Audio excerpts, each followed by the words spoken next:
Assalamualaikum warahmatullahi wabarakatuh. Innal hamdalillah nahmaduhu wa nasta'inuhu wa nastaghfiruh wa na'udzu billahi min shururi anfusina wa min sayyiati a'malina. Man yahdihillahu fahuwal muhtadi wa man yudlil falan tajida lahu waliyyan mursyida.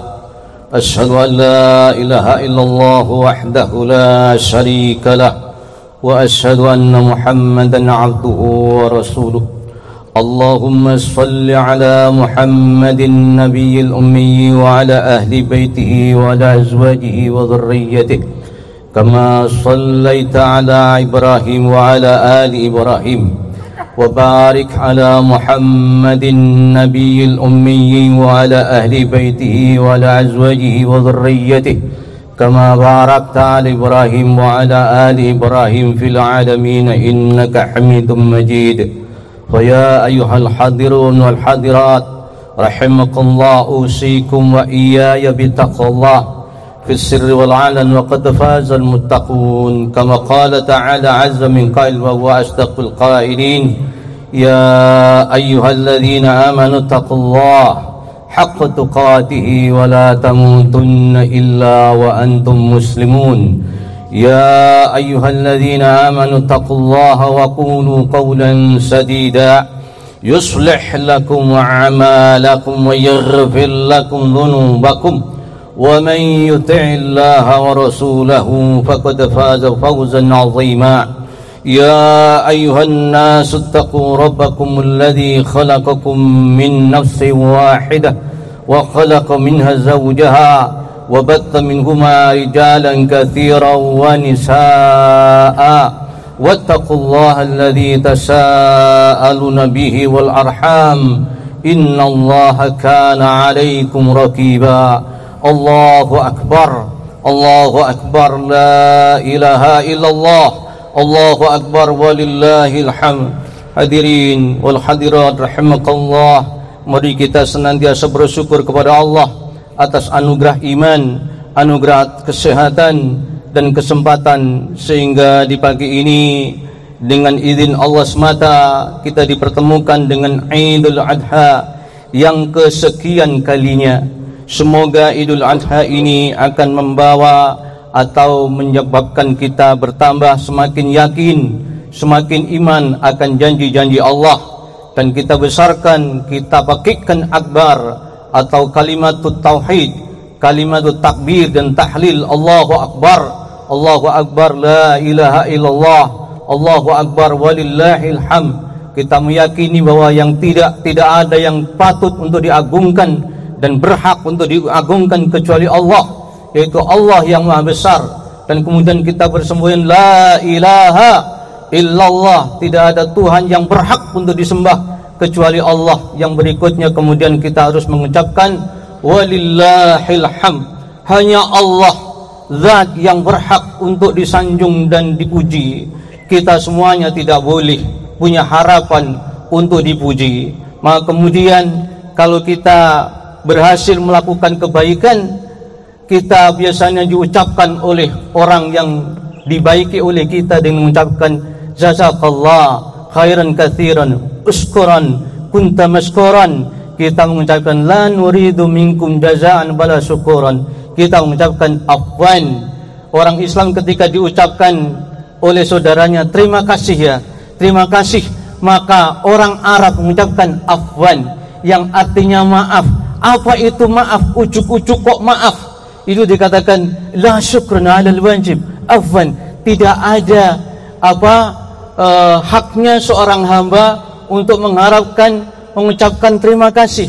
Kenapa? Karena menolong atau berbuat kewajiban, berbuat kebaikan adalah kewajiban. Maka kemudian tidak ada hak untuk menerima rasa terima kasih, karena terima kasih itu sejatinya hanya untuk Allah semata. Allahu Akbar, Allahu Akbar walillahil hamd. Pada Idul Adha yang bersejarah ini, kaum muslimin pada hakikatnya dihadapkan pada cermin kehidupan untuk meninjau kembali apakah kalimat takbir, kalimat tahmid dan kalimat tahlil itu sudah menunjukkan keyakinan dan sikap hidup seorang muslim sejati, ataukah kalimat takbir, tahmid, tahlil itu hanya rutinitas belaka yang kemudian tidak ada makna di balik itu. Jangan saudara-saudara, karena kita sudah berikrar semua dengan mengucapkan Allahu Akbar, Allah yang Maha Besar, aku ini kecil, semuanya kecil di dunia ini, yang besar hanya Allah. Kalau toh seandainya kita sekarang mendapatkan jabatan, kita mendapatkan nikmatan, atau kita mendapatkan segala kebahagiaan yang ada di dunia ini, Allah mengatakan wa ma bikum min ni'matin wa min Allah, maka seluruh kenikmatan yang ada pada diri kamu, kata Allah, itu dari saya, kata Allah. Bukan semata-mata usaha kamu, bukan semata-mata karena ilmumu, bukan karena semata-mata kepandaianmu, tidak, karena itu semuanya adalah dengan izin Allah. Karena Allah mengatakan innallaha yabsutur rizqa liman yasha' wa yaqdir. Sungguh Allah itu yang punya hak untuk menyempitkan dan melapangkan rezeki kepada siapa yang dikehendaki. Maka kemudian keberadaan rezeki ke seseorang itu ada yang sempit, ada yang luas, ada yang sedang-sedang. Itu semuanya adalah karena izin Allah semata. Sekali lagi, kita tidak boleh menyombongkan dengan keilmuan kita. Jangan seperti Namrud atau seperti Fir'aun dan lain sebagainya. Korun dulu ketika dipuji oleh orang, sungguh hebat kau Korun, betapa hebatnya engkau ini. Tapi mengatakan apa? Innama utitu ala ilmin indi. Loh, aku diberi kekayaan seperti ini, kejayaan seperti ini. Ucapan Korun yang seperti itu dikutuk oleh Allah, sehingga dengan ucapan yang sombong dan takabur itu menyebabkan dia harus ditenggelamkan di dalam bumi. Allahu Akbar, Allahu Akbar, walillahil hamd. Satu peristiwa penting yang kita petik pada Idul Adha adalah perjuangan Nabi Allah Ibrahim dengan segala pengorbanannya, dan perjuangannya berhasil memancangkan keagungan ibadah haji yang menjadi peradaban keajaiban dunia. Allahu Akbar, walillahil hamd. Nabi Allah Ibrahim mendapat kehormatan abadi sebagai utusan Allah yang telah berhasil menunjukkan ketabahan dan keikhlasannya, yang telah menunjukkan ketabahan, keikhlasan dalam pertaruhkan hidupnya hanya untuk Allah. Yang kita bayangkan adalah ada di dunia ini zaman dahulu itu kemudian ada orang yang hidupnya hanya dipertaruhkan untuk memenuhi panggilan Allah. Nah, saking hebatnya orang ini kemudian mendapatkan gelar Khalilullah. Allah mengatakan wattakhadallahu Ibrahim khalila, dan Allah telah menjadikan atau mengambil yang namanya Ibrahim itu sebagai kekasih Allah. Saudara-saudara, Khalilullah ini tidak diproduksi atau tidak dihasilkan dengan pendidikan secara formal. Kalau pendidikan formal di dunia ini mentok pada doktor, profesor dan lain sebagainya. Tetapi untuk menuju Khalilullah seakan-akan gak ada sekolahnya, gak ada kuliahnya. Tapi yang adalah seluruh perjuangan hidup ini, bagaimana kita memenuhi panggilan Allah. Allahu Akbar, walillahil hamd. Saudara-saudara, untuk menuju pada jenjang yang dinamakan Khalilullah itu tidak seenak yang kita bayangkan, tidak semudah dan sebahagia yang kita bayangkan, tetapi harus melalui segala ujian, segala macam bentuk bala, segala bentuk fitnah. Nah, maka di antara fitnah yang terbesar bahwa beliau dikaruniai tauhid dan akidah yang mantap, tetapi anehnya ditempatkan oleh Allah yang di situ penuh dengan segala bentuk kesyirikan dan kemusyrikan. Na'udzubillah. Mudah-mudahan ini tidak terjadi di tengah-tengah kita. Bagaimana tidak menjadi beban yang berat? Karena ayahnya sendiri adalah seorang produsen berhala. Kita semuanya sudah kenal akan cerita itu. Maka kemudian namanya kesesatan itu tidak hanya terjadi di tengah-tengah masyarakat yang mungkin kalangan bawah, ya, bukan orang-orang yang bodoh saja, tapi sampai tingkat menengah, bahkan sampai tingkat istana, itu semuanya sudah tersesat karena mereka sudah menyembah berhala semua. Nah, maka kemudian dalam ceritanya adalah ada sebuah, ya, kalau kita adalah hari raya. Jadi di Babilonia itu ada hari raya, di mana hari raya itu adalah mereka mengadakan pawai berputar-putar, yang di situ ada istana. Istana itulah istana berhala.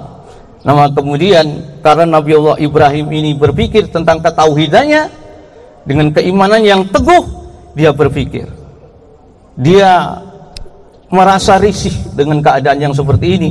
Maka kemudian masyarakat harus diselamatkan. supaya tidak menyembah berhala, bagaimana mendapatkan ridha Allah, maka kemudian senantiasa diseru.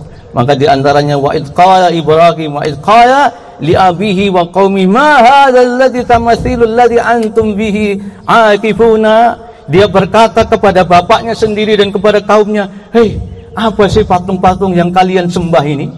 Nah, kemudian rakyatnya, bapaknya, pemimpinnya mengatakan apa? Wajadna aba'ana laha abidina. Ibrahim, kamu jangan berkata begitu, karena kami dapati nenek moyang kami ini menyembah, yang disembah itu yaitu. Maka kemudian ya kita ini sebagai anak cucunya ngikut-ngikut saja. Jadi ketika ditanya, kenapa kalian menyembah batu-batu yang tidak bernyawa, yang tidak berpikir, yang tidak bisa memanfaatkan mudarat ini? Mereka dengan enaknya menjawab apa? Karena ini adalah warisan nenek moyang. Jadi apa yang kita petik pelajarannya, saudara-saudara? Ternyata orang itu untuk keluar dari keyakinan tradisional itu sangat sulit. Jadi setiap apa yang dinasihatkan kepada Nabi Ibrahim hanya mengatakan, ini adalah ajaran nenek moyang Ibrahim. Kamu jangan berusaha untuk mengubahnya. Nah, maka kemudian dalam cerita ini, karena Nabi Allah Ibrahim sudah mentok usahanya, maka kemudian fasilitasnya ini harus dihabiskan. Itulah ceritanya. Dia berjanji dalam dirinya, wa tallahi la'aqidanna, sungguh aku akan berbuat rekayasa terhadap patung-patungmu ini. Ya, dengan cara bagaimana? Akan kuhancurkanlah patung-patung. Maka dalam keadaan suasana yang sangat sepi, setelah pawai itu selesai, maka pun ceritanya Nabi Allah Ibrahim itu masuk dalam istana berhala. Dihancurkannya, faja'alahum judadan illa kabirallahum. Dihancurkan semuanya patung-patung oleh Nabi Allah Ibrahim. Tapi kemudian Nabi Ibrahim dengan cerdasnya sudah melakukan antisipasi.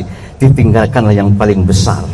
Akhirnya kemudian kapak yang paling besar itu dikalungkan di lehernya, the chief of berhala, the chief of idol. Dikatakan sudah antisipasi, nanti kalau sampai aku ditangkap, diinterogasi, ini saya jadikan gaco untuk menjadi apa ini, senjataku dalam interogasi itu. Nabi ternyata betul. Apa yang terjadi begitu esok harinya sang raja Namrud itu masuk dalam istana, maka istana berhala itu sudah berkeping-keping. Maka kemudian Namrud berkata yang sangat keras, "Man fa'ala hadza bi'alihatina." Presiden yang ngamuk dengan mengucapkan, siapa yang berbuat terhadap Tuhan-Tuhan kita ini? Kok bisa hancur berkeping-keping begini? Tidak ada yang bisa menjawab. Kemudian terulang-ulang, "Man fa'ala bi'alihatina." Siapa yang berbuat terhadap Tuhan-Tuhan kita ini? Hai para pembesar. Maka kemudian qalu, di antara pembesarnya berkata, "Sami'na fatan."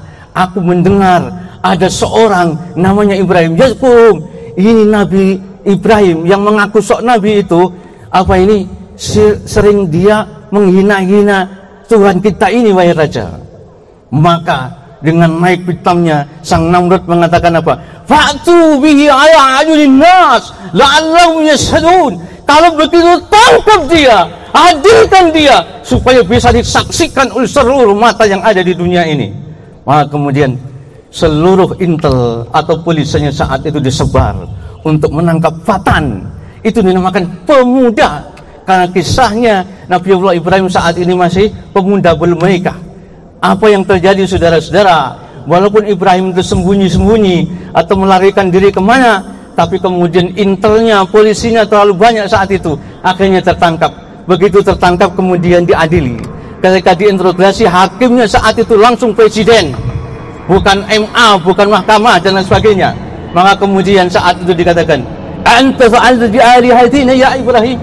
Ya Ibrahim, kamu yang berbuat terhadap Tuhan-Tuhan ini. Nabi Allah Ibrahim dengan tenangnya mengatakan, "Bal fa'alahu kabiruhum hadza fas'aluhum in kanu yantiquna." Nabi Allah Ibrahim dengan tegas mengatakan, "Loh, bahkan yang berbuat ini yang paling besar ini. Kalau tidak percaya, fas'aluhum, tanyakan kepada dia yang paling besar ini. Loh, ini loh buktinya, kapaknya ada di lehernya ini." Kemudian apa? Faraja'u ila anfusihim faqalu in antum illa zalimun. Kemudian dengan serta-merta maka di antara pembesar-pembesar itu menundukkan kepala, saling memandang matanya, dalam hati menyadari Ya kalian ini memang bodoh, kalian ini memang zalim, sudah patung kok kalian sembah. Tapi kemudian setelah berpikir lama, rajanya kemudian thumma nukisu ala ru'usim, kembali kepada kesombongannya dengan mengucapkan, laqad alimta wa haula yantikun. Hai Ibrahim, kamu tak ngerti sih yang namanya patung, kan tidak mungkin dia bisa bicara. Walima ta'buduna ma la yanfa'ukum syai'an wa la yadhurrukum. Lah kalau begitu, kenapa kamu itu kok menyembah kepada sesuatu yang tidak ada manfaatnya dan tidak ada bisa menimbulkan mudarat? Kenapa? Ubillakum walima ta'buduna min dunillah. Kalau begitu kamu celaka dengan apa seluruh apa yang kalian sembah selain Allah ini. Apa yang terjadi saudara? Namanya pejabat. Pejabat itu adalah penguasa. Apa yang terjadi? Dalam hatinya sebenarnya merasakan bahwa apa yang disabdakan atau disampaikan atau yang dijawabkan oleh Nabi Allah Ibrahim itu benar. Tapi dia adalah rakyat jelata. Masa pemimpin harus menerima pendapatnya orang kecil? Maka apa yang terjadi? Kesombongannya, rasa kuasanya muncul dengan mengucapkan haribuhu wansuru alihatukum. Hai para pembesar, para menteri, bakarlah dia, ini orang berbahaya, ini akan menjongkang kewibawaan dan jabatan kita. Bakar dia, wansuru alihatakum in kuntum fa'ilin. Kalau kamu memang ingin berbuat baik, pilih mana antara kamu saya pecat kemudian kamu harus membakar Nabi Allah Ibrahim. Bakar dia. Maka kemudian para pembesar saat itu berpikir, kalau seandainya aku jalankan, maka aku harus bertentangan dengan kebenaran dan keaslian. Tapi kalau tidak aku jalankan, maka jabatan akan hilang. Maka yang terjadi harus mengikuti apa perintah raja. Maka kemudian Nabiullah Ibrahim ini ditangkap, kemudian dihadapkan kepada api unggun yang sangat besar. Apa yang terjadi saudara-saudara? Kita semuanya ingat cerita itu. Begitu api itu sudah bergejolak dengan sangat besarnya, maka kemudian Allah bersabda kepada api itu, katakan, ya naru kuni wassalaman ala Ibrahim. Hai api, tidak dikatakan idfi anti, tidak dikatakan padamlah engkau, tidak. Api itu tetap bergejolak, tetap menyala dengan sangatnya. Tapi Allah mengatakan apa? Dinginlah kau. Jadi hukum panasnya dan membakarnya dihapus oleh Allah, tapi tetap bergejolak dan menyala. Maka kemudian api yang bergejolak itu menjadi dingin karena kedatangan tamu Allah, yaitu Ibrahim alaihi salatu wassalam. Maka yang terjadi saat itu, Allah mengatakan, ya naru kuni bardan wa salaman ala Ibrahim. Hai api, dinginlah engkau dan selamatkanlah hambaku, yaitu Nabi Allah Ibrahim ini. Entah berapa hari apa ini yang namanya api ini bergejolak, tapi saat itu masyarakat kecilik. Kenapa? Karena dianggapnya setelah api ini padam, kemudian ada anggoan abu yang luar biasa. Mereka berpikir, mampuslah kau Ibrahim. Tapi nyatanya ketika api sudah dikatakan padam dan abu sudah menggunung, maka kemudian abu itu bergerak. Keluar dari onggoan abu itu seorang manusia yang masih utuh, dengan jenggotnya yang masih dikibas-kibaskan. Allahu Akbar, Allahu Akbar, walillahil hamd. Saudara-saudara, inilah namanya pemerintahan dan kekuasaan yang kontra dengan kebenaran. Tidak mau dikritik, ya, tidak mau dikritik, tidak mau diberi nasihat, tidak mau diberi masukan. Yang penting adalah harus menjalankan kekuasaan demi kenyamanan dan keamanan. Nah saudara-saudara, jangan sampai terjadi seperti ini. Kalau di antara kita ada yang menjadi pejabat, kemudian dikritik oleh rakyatnya, terimalah, karena kritik itu adalah kritik membangun. Kenapa rakyat itu sampai mengkritik? Berarti pemimpin itu tidak benar. Maka ingatlah perjuangan yang dihadapi oleh seorang sahabat mulia di antara Khulafaur Rasyidin, yaitu Umar ibn Khattab. Umar bin Khattab ketika dinobatkan sebagai khalifah, yang sebenarnya dia tidak mau, tapi apa boleh buat karena Abu Bakar alaihi salam saat itu sudah wafat. Maka kemudian Umar bin Khattab mau tidak mau harus mau.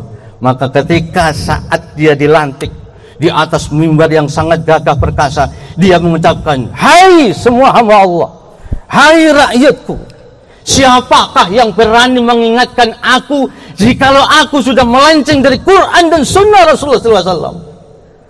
Suara itu bergema sampai 3 kali dalam cerita. Siapa di antara kalian yang berani mengingatkan aku apabila aku nanti sudah melenceng dari Quran dan Sunnah Rasulullah SAW? Diceritakan itu kemudian ada seorang yang kerempeng, itu kemudian menghunus pedangnya. Ya Amirul Mukminin, hadza sayf, hadza sa'uqimu iwajaja idza awajta. Hai Amirul Mukminin, ini pedangku yang akan meluruskan engkau apabila kamu sudah berlaku bengkok. Itulah ceritanya. Orang semuanya pandangannya menuju ke orang yang kerempeng itu. Kenapa dengan serta-merta Umar bin Khattab turun dari mimbar kemudian menuju orang itu?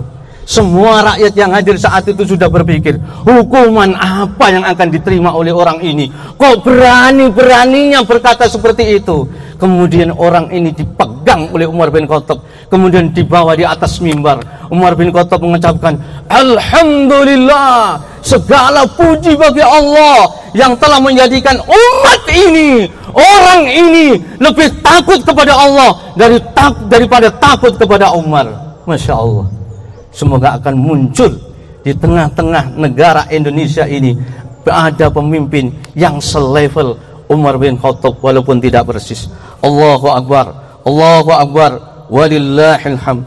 Saudara-saudara, kalau kita berbicara tentang masa lalu, yaitu kejadian Nabiullah Ibrahim, kok seakan-akan kita hanya mengingat masa lalu, yaitu berbicara tentang kesesatan, karena mereka semuanya adalah penyembah berhala. Kan sekarang sudah tidak ada. Nah saudara-saudara, apakah benar sekarang ini sudah tidak ada berhala? Maka ketika Nabi Allah Ibrahim itu mengatakan sudah hancur itu berhala-berhala, Nabi Allah pun mengatakan, Rabbi innahunna adlanna katsiran minan nas. Ya Allah, berhala-berhala ini telah banyak menyesatkan manusia. Faman ata'ani, maka barang siapa yang taat kepadaku, maka itu adalah golonganku. Tetapi kalau mereka itu bermaksiat, sungguh engkau adalah Maha Pengasih lagi Penyayang. Nah saudara-saudara, kalau kita berpikir tentang kesesatan, yang namanya waktu itu, watilkal ayyamu nudawiluha bainan nas, sungguh waktu itu digilir oleh Allah, silih berganti. Boleh jadi itu kesesatan di masa lalu, itu pun sekarang masih ada. Betapa banyaknya sekarang ini orang yang masih minta kepada kuburan, masih meminta kepada keris, masih minta kepada kerbau. Yang sebentar lagi ini ada kirab pusaka, di mana kirab pusaka itu dipimpin oleh segerombolan kebo, tapi kerbau itu dinamakan kiai. Anehnya apa? Kiai Slamet. Dan anehnya lagi apa? Kalau kerbau itu membuang kotorannya itu dijadikan royoan oleh manusia yang hadir saat itu. Dikatakan apa? Bahwa kotoran ini akan membawa berkat. Coba bayangkan saudara-saudara. Kemudian dijadikan royoan, apa ini? Dibungkus di kain putih, kemudian akan disimpan, dijadikan jimat. Itu sekarang masih banyak orang yang percaya dengan keris, masih percaya banyak percaya dengan jimat dan lain sebagainya. Maka kemudian di malam Jumat, di perempatan-perempatan besar, misalnya di Surabaya, masih ada orang berbuang sejaji, orang buang sajen yang di situ ada bunga dan lain sebagainya. Apa? Itu dinamakan tolak bala. Untuk tolak bala masih percaya seperti itu. Kalau ditanya, Mas, Bu, Mbak, agama sampean apa? Islam, tapi masih percaya dengan sajen. Maka sebentar lagi misalnya apa? Akan muncul ada acara namanya apa? Sedekah bumi. Sedekah itu untuk fakir miskin. Kenapa kemudian ada sedekah bumi? Kemudian ada seorang dalang mengatakan, bumi itu kamu apa-apakan mau, kamu tanami mau, kamu kencingi mau, kamu buangi kotoran mau, maka kemudian sedekah hono bumi itu. Saudara-saudara, berfilosofi seperti ini, orang itu kemudian muncul yang namanya apa? Sedekah bumi. Namanya sudah syirik. Tapi anehnya nama itu kemudian dikemas acaranya, ada pengajian. Walaupun ada pengajian, namanya sedekah bumi. Bagaimana ini yang bisa terjadi? Nah, kemudian masih juga banyak orang percaya kepada dukun. Yang dukun-dukun sekarang ini kadang-kadang berlabel kiai tapi dukun. Kemudian orang mengatakan dukun itu tidak dukun, dia orang pintar. Kalau tidak orang pintar, dia orang ngerti. Kalau tidak orang ngerti, kemudian orang bahasa Indonesianya dukun dikatakan paranormal. Kenapa kemudian muncul kata paranormal untuk dukun ini? Kenapa dikatakan dia adalah orang pintar? Karena dukun ini sudah berdiri, kemudian tamunya datang, dukun itu berkeyakinan bahwa tamunya ini semuanya orang goblok. Kalau dikatakan dukun ini paranormal, karena tamunya itu dianggap orang tidak normal. Saudara-saudara, Rasulullah memberikan kabar kepada kita yang sifatnya ancaman. Orang yang datang kepada dukun, kemungkinannya hanya dua. Faqad kafara bima unzila ala Muhammadin, maka sungguh dia telah kafir dengan apa yang diturunkan kepada Muhammad sallallahu alaihi wasallam. Atau ibadahnya tidak akan diterima selama 40 malam. Pilih yang mana? Karena itu adalah dosa besar. Boleh jadi akan melenyapkan keimanan kita. Naudzubillah. Allahu akbar. Allahu akbar. Walillahil hamd. Satu peristiwa penting yang kita petik selanjutnya adalah bahwa Nabi Allah Ibrahim setelah dihadapkan peristiwa yang sangat menakutkan, ujian yang berikutnya ini adalah super berat. Kenapa? Harus dihadapkan ujian yang berkenaan dengan masalah cinta dan kasih sayang. Saudara-saudara, apa yang kita bayangkan kemudian ketika Nabi Allah Ibrahim diusir dari Babilonia, kemudian harus pergi ke daerah Syam, yaitu ke Palestina, dan di sana bersama istrinya. Tapi dalam cerita itu sampai umurnya sudah puluhan tahun, jenggotnya sudah memutih, rambutnya pun sudah putih, tapi tidak punya keturunan. Maka kemudian doanya Nabiullah Ibrahim setiap saat itu hanya mengucapkan Rabbi habli minas salihin, Rabbi habli minas salihin. Ya Allah, berilah aku, karuniakanlah kepadaku. Jadi kata wahab ya ibu hab itu artinya pemberian yang sudah tidak bisa diterima nalar, sudah mentok. Kata wahab itu artinya pemberian sifatnya sudah tidak ketemu nalar, sudah mentok. Kenapa? Sudah istrinya dalam keadaan akir, dalam keadaan mandul, kemudian suaminya juga dalam keadaan tua yang seakan-akan tidak bisa membuahi. Tapi nyatanya Nabiullah Ibrahim tidak pernah putus asa, hanya senantiasa mengucapkan Rabbi habli minas salihin. Ya Allah, karuniakanlah kepadaku anak yang saleh. Bukan harta yang banyak, jabatan naik dan sebagainya. Tidak. Dia hanya minta, ya Allah, karuniakan kepadaku anak yang saleh. Dikabulkan oleh Allah. Tapi dengan solusinya bahwa Nabiullah Ibrahim harus menikah lagi. Maka kemudian ada solusi kalau seandainya istri lamanya tidak bisa memberikan keturunan, mungkin alternatifnya seperti Nabiullah Ibrahim menikah lagi. Itulah namanya Hajar. Nah, saudara-saudara, apa yang kita bayangkan, Nabiullah Ibrahim sangat menyintai kepada Hajar ini karena berhasil mengantarkan kepada keturunannya. Tapi apa boleh buat, ketika membuahkan anak ini, maka kemudian suasana di rumah tangga Nabiullah Ibrahim ini tidak harmonis lagi, dan ada perintah Allah, bawalah istrimu Hajar ini dan anakmu ini ke Baitullah. Coba kita bayangkan saudara-saudara, Ibnu Abbas menceritakan bahwasanya perjalanan Hajar ini ya ke Masjidil Haram itu diceritakan wanita pertama kali yang memakai sabuk. Kenapa memakai sabuk? Itu diceritakan oleh Ibnu Abbas. Tentunya cerita ini dari Rasulullah SAW dalam Sahih Bukhari, bahwasanya dalam rangka menghilangkan jejak dari kejaran Sarah. Jadi kita bayangkan perseteruan antara Sarah dan Hajar demikian sengit, sampai kemudian harus dibawa pergi. Kemana? Itulah ke Masjidil Haram sekarang. Entah berapa hari, entah berapa bulan, sedang bahagia-bahagianya, senang-senangnya menimang anak kecil bersama istri mudanya ini. Tapi saat itu datanglah perintah Allah, ya Ibrahim, tinggalkanlah anakmu, tinggalkanlah istrimu, baliklah kamu ke Palestina. Apa yang terjadi saudara-saudara? Ini perintah Allah. Maka Ibrahim alaihi salatu wassalam harus pergi meninggalkan istrinya di dekat Masjidil Haram, yang saat itu jangan seperti ini ya, jangan digambarkan seperti sekarang Maka kemudian Nabiullah Ibrahim itu dengan langkah yang mantap, mungkin kita bayangkan juga setengah guntai, itu menuju Palestina. Di saat itulah kemudian diikuti oleh istrinya dari belakang.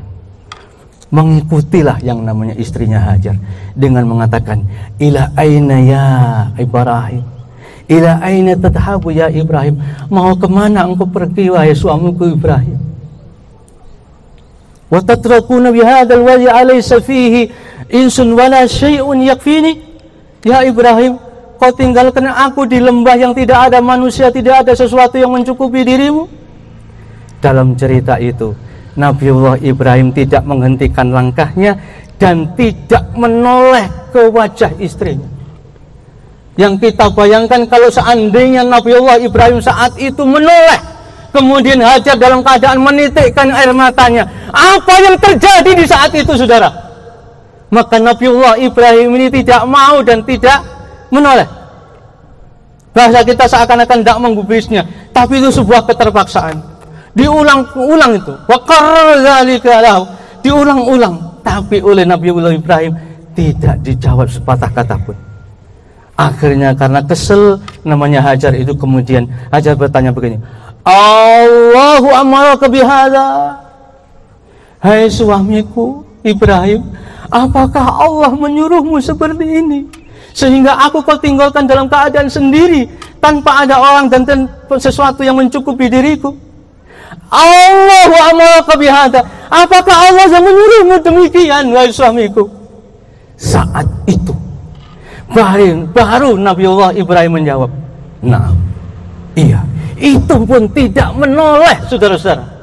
Sekali lagi kita bayangkan bagaimana kalau Nabiullah Ibrahim itu menoleh istrinya dalam keadaan berdarah air mata. Maka kemudian Nabiullah Ibrahim hanya mengucapkan, na'am, iya, ini perintah Allah.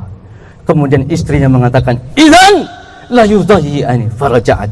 Kemudian istrinya yang sangat tercinta dengan semangat imannya yang menggelara mengatakan, kalau begitu dia Allah tidak akan menyia-nyiakan saya, silakan kau pergi ya suamiku.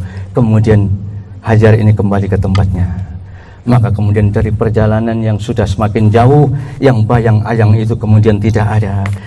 Kemudian Nabiullah mengatakan apa? Rabbana inni askantu min dzurriyyati bi wadin ghairi dzi zar'in. Ya Allah, aku tinggalkanlah istri dan anakku di suatu lembah yang tidak ada makanan, yang tidak ada rezeki. Berilah dia rezeki ya Allah, supaya dia menjadi hamba-Mu yang bersyukur. Allahu Akbar, Allahu Akbar, walillahil hamd. Yang intinya saudara-saudara, untuk menuju kemuliaan Allah itu tidak ada yang namanya santai-santai, tidak ada yang duduk ongkang-ongkang. Semuanya perlu namanya perjuangan. Yang namanya perjuangan, tidak ada yang perjuangan itu tanpa pengorbanan.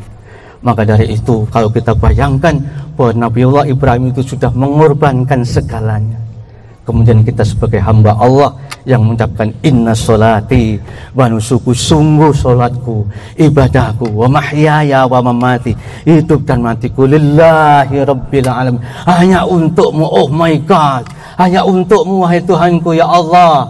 Kemudian kita ditanya, perjuangan dan pengorbanan apakah yang sudah kita perjuangkan? Karena kadang-kadang kita ini sok lupa atau mungkin tidak tahu bahwa itu seorang muslim itu senantiasa dituntut dengan sebuah idealisme perjuangan dan pengorbanan apa.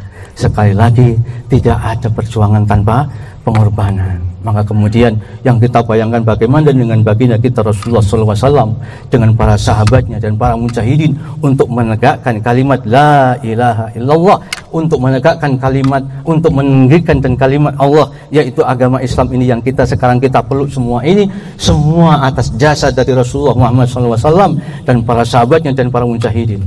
Maka kemudian saat itu dengan semangat juangnya, banyaklah janda-janda, banyaklah anak yatim karena ditinggal oleh bapaknya yang sedang berjuang di medan juang. Maka kemudian dengan semangat perjuangan kita sekarang ini juga banyak, yaitu kambing-kambing dan sapi-sapi yang menjadi janda.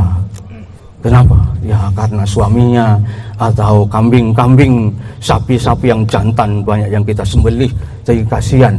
Sehingga dengan semangat perjuangan kita semangat pengorbanan kita sekarang ini banyak kambing dan sapi yang menjadi janda. Karena apa? Ya karena kita ini kalau korban kok mesti lanang. Sebenarnya perempuan atau yang betina pun boleh, tapi kita tidak marem kalau tidak jantan, karena berkias bahwa dulu yang disembelih oleh Nabiullah Ibrahim itu anaknya yang laki. Nah, saudara, dari perjuangan yang singkat ini, yang mudah-mudahan dibarengi dengan semangat keikhlasan, semoga seluruh perjuangan dan pengorbanan kita diterima dan diridhoi oleh Allah Subhanahu wa ta'ala. Mari kita tutup dengan berdoa kepada Allah, semoga Allah menerima seluruh perjuangan dan pengorbanan kita di hadapan Allah ini. Bismillahirrahmanirrahim. Allahumma salli ala Muhammadin wa ala alihi wa ashabihi ajma'in. Alhamdulillahi rabbil alamin. Allahumma rabbana la tuzigh qulubana ba'da idh hadaytana wa hab lana min ladunka rahmah innaka antal wahhab. Allahumma arinal haqqa haqqan warzuqna ittiba'ah wa arinal batila batilan warzuqna ijtinabah. Allahumma ighfir lana dhunubana wa liwalidayna warhamhuma kama rabbayana shaghara. Allahumma rabbana taqabbal minna innaka antas samiul alim wa tub alaina innaka antat tawwabur rahim. Allahumma rabbana taqabbal minna, Allahumma rabbana taqabbal minna innaka antas samiul alim wa tub alaina innaka antat tawwabur rahim. Rabbana hab lana min azwajina wa dhurriyyatina qurrata a'yun waj'alna lil muttaqina imama. Allahumma inna nas'aluka al-huda wat-tuqa wal-'afafa wal-ghina. Rabbana atina fid dunya hasanah wa fil akhirati hasanatan wa qina 'adzaban nar. Wa sallallahu ala Muhammadin nabiyil ummi wa ala alihi wa sahbihi wa sallam. Wa akhiru da'wana alhamdulillahi rabbil alamin. Assalamualaikum warahmatullahi wabarakatuh.